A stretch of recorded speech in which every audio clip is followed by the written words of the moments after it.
আপনি সেনাবাহিনী নিয়ে আগেও কথা বলেছেন, একটু আগেও বললেন যে তাদের আসলে বাংলাদেশের রাজনীতিতে সেনাবাহিনীর প্রভাবটা কতখানি? না, প্রথমত হলো ধরেন যে আমাদের তো প্রভাব তো আছেই।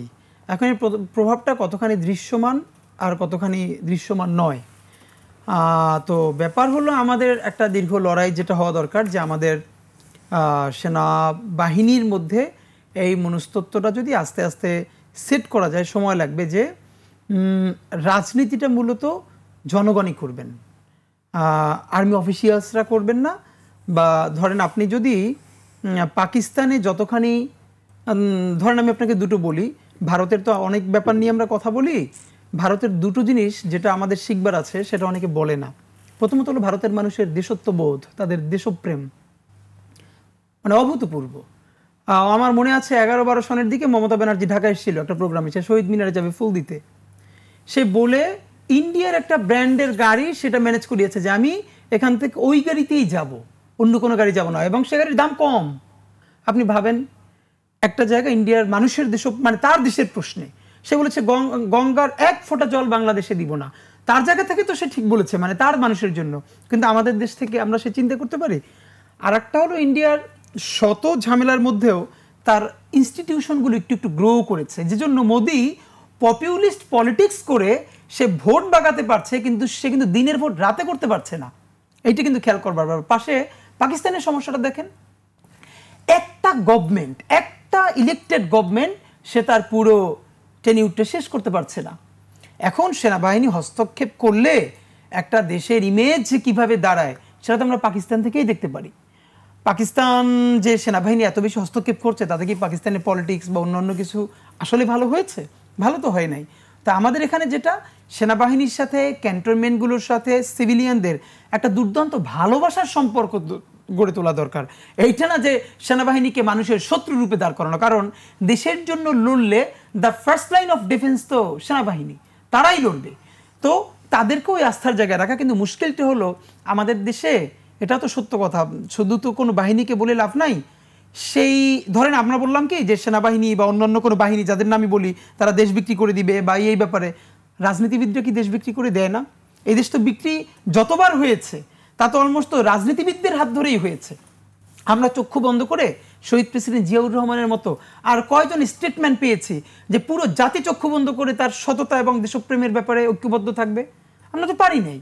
তো এই যে হওয়া, এই যে দ্বন্দ্বের জায়গা, সুতরাং আমার মনে হয় যে আমরা আস্তে আস্তে আমাদের যে ন্যাশনাল ইন্টিগ্রেশন এই দিকের দিকে যেতে হলে আমাদের সেনাবাহিনীর মনস্তত্ত্বের মধ্যে যে জিনিসটা ঢুকানো খুব জরুরি, তারা অনেক পশ একটা লাইফ লিড করে, তারা অনেক ধরনের সিকিউরিটি, অনেক ধরনের সাপোর্ট সিস্টেমের মধ্য দিয়ে খুবই সুন্দর একটা লাইফ লিড করে। কিন্তু তার মনে রাখতে হবে তার এই লাইফটা নির্বাহ হয় জনগণের পয়সায়।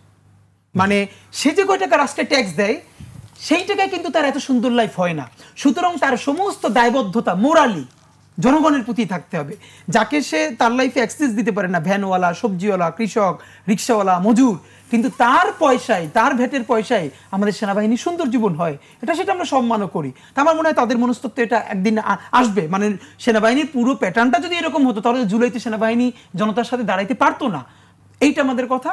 আর ব্যাপার হলো, হ্যাঁ, তো দুনিয়ার সকল রাষ্ট্রে এজেন্সির তো একটা অংশীদারিত্ব থাকে, বাট সেই অংশীদারিত্বটা আমরা চাই রাষ্ট্রকে শক্তিশালী করে দাঁড়ানোর জন্য, কোনোভাবেই তাদের স্টেককে পলিটিক্যাল করে তুলবার জন্য নয়। জি হাদি, আমরা সম্প্রতি গণ অধিকার পরিষদের সভাপতি নুরুল হক নুরের উপরে হামলা দেখেছি। এই হামলার পরে একটি কথা হয়েছে যে সেনাবাহিনীকে ব্যারাকে ফিরে যাওয়ার কথা উঠেছে। আপনি কি মনে করেন আসলে, বা এটার সঙ্গে যে জাতীয় পার্টির রাজনীতির কথা বলা হচ্ছে এই বিষয়ে? প্রথমত সেনাবাহিনী এখন ব্যারাকে গেলে দেশ চলবে কেমনি?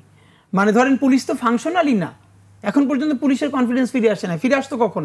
যারা দোষী পুলিশ বিনা উস্কানিতে মানুষকে হত্যা করলো তাদের আপনি যদি বিচারটা করতে পারতেন, আর যেই পুলিশের কোনো দায় নাই তাকে আপনি দায় মুক্তি দিয়ে দিতে পারতেন, সত্য কি হতো? সে কনফিডেন্ট হতো।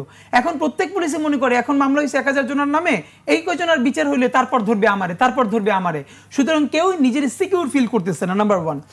আর সেনাবাহিনী তো সত্য কথা দেখেন, লম্বা সময় ধরে মাঠে পড়ে থাকা সেনাবাহিনীর জন্য খুব কঠিন। কিন্তু ধরেন সেই অগস্টের আমাদের 36শে জুলাইয়ের পরে সেনাবাহিনী যে মাঠে নেমেছে সৈনিকরা, আমি কেন বলতে পারি, আমি আমার এলাকায় একটানা 10 থেকে 15 দিন সেনাবাহিনীর সাথে কাজ করেছি আমাদের জুলাই গণ অভ্যুত্থানের পরে, একদম তাদের সাথে গাড়িতে ঘুরে ঘুরে দিন নাই রাত নাই ওই বিভিন্ন গ্রামে গ্রামে যখন ঝামেলা হচ্ছে তখন তাদেরকে পথ দেখিয়ে নেওয়া, আমরা সবাই মিলে সাপোর্ট করেছি।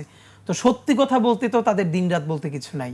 এই রাত্রির যখন কেবল খেতে বসবে তখন আবার একটা জায়গা থেকে কল আসে। তো সেক্ষেত্রে এই যারা বিভিন্ন জায়গায় আছে তারা তো প্রচন্ড সাপোর্ট করেছে বলেই আজকে ন্যূনতম, এখন তো বাংলাদেশ মেসাকার হয়ে যাওয়ার কথা, কিন্তু যারা যে টাকা সেই টাকার যদি মাত্র 10% সন্ত্রাসী কর্মকাণ্ডে বিনিয়োগ হয়, আপনি ভাবেন দেশ কি হয়ে যেতে পারে। কিন্তু আর্মি তো সাপোর্ট করেছে। হ্যাঁ, এরপরে আমরা যে প্রশ্ন তুলি যে তার যে ম্যাজিস্ট্রেসি পাওয়ার, সেই ম্যাজিস্ট্রেসি পাওয়ার আমরা সব জায়গায় শতভাগ দেখতে পাই না, এইটা আমাদের আক্ষেপের জায়গা, এ নিয়ে আমরা কথা বলবোই। কিন্তু সে যে কষ্টটা করছে এটাও তো আমাদেরকে বলতে পারতে হবে। আর সুতরাং না, তাকে ব্যারাকে এরকম ফিরে যাওয়া না, বরং তাকে ব্যারাকে ফিরতে হবে একটা ইতিহাসের শ্রেষ্ঠতম নির্বাচন দিয়ে, একটি গণতান্ত্রিক সরকারের কাছে ক্ষমতা হস্তান্তর করার পরে তাকে সুন্দর করে ব্যারাকে ফিরতে হবে।